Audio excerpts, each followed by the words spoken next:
ამერიკის შეერთებული შტატების წარმომადგენელთა პალატამ მხარი დაუჭირა კანონ პროექტს, რომელიც ფედერალური ბიუჯეტიდან დაფინანსებულ სასწავლო დაწესებულებებში ტრანსგენდერ სპორტსმენებს სპორტის ქართა სახეობაში მონაწილეობას აუგრძელავს. კანონ პროექტის ინიციატორები რესპუბლიკელები არიან. ახლა დოკუმენტი სენატში უნდა განიხილონ.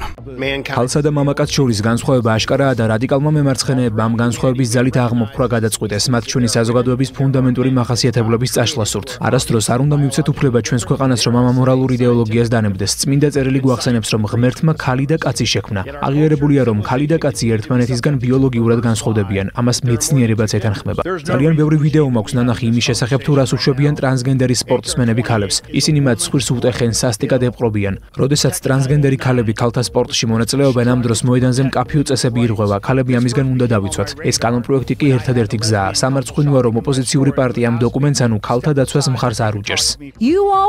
თქვენ გსურთ, რომ საერთო სააბაზანოში ჩვენთან ერთად პენისის მქონე ქალებიც შემოვიდნენ. გინდათ ქალები აიძულოთ მამაკაცის წინაშე გასახდელში გაშიშვლდნენ. თქვენი მხრიდან დიდი ფარისევლობა აქვს მჯდომებმა სამოქალაქო უფლებებისა და პირადი სივრცის შესახებ ისაუბროთ მაშინ, როდესაც თავად ქალთა უფლებებს არ სცემთ პატივს.